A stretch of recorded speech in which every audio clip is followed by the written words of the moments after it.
भारत 1947 में आजाद हुआ, लेकिन अंग्रेजों के जाने के बाद भी उनकी गुलामी की मानसिकता और भेदभाव कांग्रेस की नीतियों का हिस्सा बन गए। कांग्रेस ने अंग्रेजों की सोच और प्रतीकों को संरक्षित रखा और देश को विकास की राह से भटकाकर पिछड़ेपन की ओर धकेल दिया। यही वजह है कि आजादी के दशकों बाद भी भारत हर क्षेत्र में पिछड़ा रहा। आजादी के बाद भी कांग्रेस ने गुलामी की मानसिकता को बढ़ावा दिया, जिससे भारत की असली स्वतंत्रता की चमक फीकी पड़ गई। कांग्रेस की नीतियों ने न केवल विकास को रोका, बल्कि देश को गर्त में धकेलते रहे, जिससे भारत वैश्विक मंच पर अपनी असली पहचान बनाने में असफल रहा।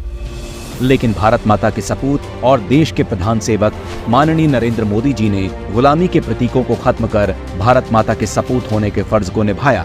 जिन गुलामी के नामों और प्रतीकों को देश दशकों तक ढोता रहा, उनसे मोदी जी ने देशवासियों को आजाद कराया।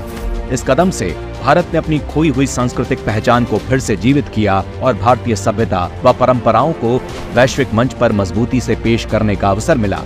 देश की असल धरोहर को सम्मान मिला, जिससे न केवल भारतीयों में गर्व की भावना जागी, बल्कि विश्व में भारत की सांस्कृतिक धरोहर की भी नई पहचान बनी। मोदी सरकार ने राजपथ का नाम बदलकर कर्तव्य पथ किया, जो भारत की नई दिशा और जिम्मेदारी का प्रतीक है। भारतीय नौसेना के ध्वज से किंग जॉर्ज के क्रॉस का निशान हटाकर मोदी सरकार ने छत्रपति शिवाजी महाराज के ध्वज के निशान को अपनाया, जो भारत की सांस्कृतिक विरासत और गौरव का प्रतीक है। अंग्रेजों के जमाने के कई पुराने कानून जैसे इंडियन पीनल कोड, CRPC और इंडियन एविडेंस एक्ट को हटाकर मोदी सरकार ने नए कानून भारतीय न्याय संहिता, भारतीय नागरिक सुरक्षा संहिता और भारतीय साक्ष्य संहिता को पारित किया। ये न केवल कानून में सुधार है, बल्कि गुलामी के पुराने ढांचे से मुक्ति भी है। जहां कांग्रेस में स्वतंत्रता सेनानियों के बलिदानों की उपेक्षा की गई, वहीं मोदी सरकार ने उनके सम्मान को सर्वोपरि रखा।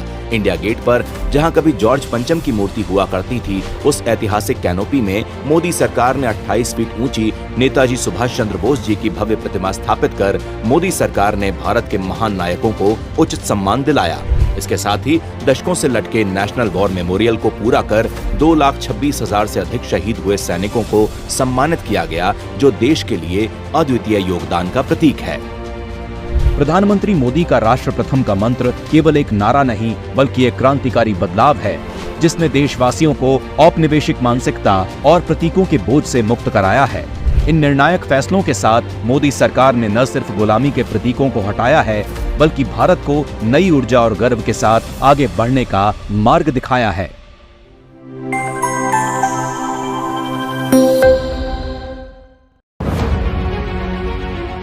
मोदी जी के नेतृत्व में विकसित राष्ट्र बनने के पथ पर तेजी से बढ़ रहा भारत हर क्षेत्र में सफलता के नए कीर्तिमान रच रहा है। मोदी सरकार में बढ़ रही भारत की अक्षय ऊर्जा क्षमता आज देश की शक्ति का नया स्रोत बन चुकी है। एक और अक्षय ऊर्जा उत्पादन में जहां भारत ग्लोबल लीडर बन रहा है, तो वहीं ग्रीन एनर्जी सेक्टर में लाखों युवाओं को रोजगार के नए अवसर भी मिल रहे हैं।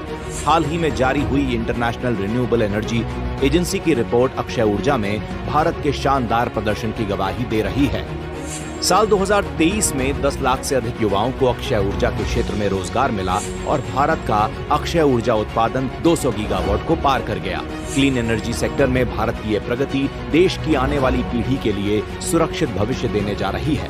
मोदी सरकार के प्रयास देश का विकास और विश्व कल्याण के मंत्र को साथ लेकर चल रहे हैं, जिनमें शामिल है प्रकृति को सहेजने के साथ ऊर्जा की जरूरतों को पूरा करने, ग्रीन हाइड्रोजन मिशन, सौर ऊर्जा पर आधारित खेती को बढ़ावा देने, PM कुसुम योजना, 1 करोड़ घरों को मुफ्त बिजली देने के साथ साथ 75,000 करोड़ रुपए की बिजली बचा रही PM सूर्य घर मुफ्त बिजली योजना, निवेश और उत्पादन बढ़ाने के लिए ऐतिहासिक PLI योजना, भारत के 10 राज्यों में ग्रीन एनर्जी ट्रांसमिशन नेटवर्क बनाने के लिए green energy corridor, renewable energy की शिक्षा और ट्रेनिंग द्वारा कुशल वर्कफोर्स तैयार करने के लिए मानव संसाधन विकास योजना और रिन्यूएबल एनर्जी उत्पादन की काउंटिंग और मॉनिटरिंग के लिए रिन्यूएबल एनर्जी सर्टिफिकेट। मोदी सरकार के प्रयासों से ऊर्जा, पवन ऊर्जा, जल ऊर्जा, बायोमास एनर्जी और बायोफ्यूल्स जैसे क्षेत्रों में जहां भारत ऊर्जा उत्पादन में दुनिया के टॉप देशों में शामिल हो चुका है, तो वहीं भारत का बढ़ता क्लीन एनर्जी सेक्टर युवाओं को रोजगार देने के साथ भविष्य के लिए नए अवसर भी प्रदान कर रहा है। मोदी सरकार के तमाम प्रयासों के कारण भारत का ऊर्जा क्षेत्र आत्मनिर्भर बनने के साथ विकसित राष्ट्र के लक्ष्य को पूरा करने में भी महत्वपूर्ण योगदान दे रहा है।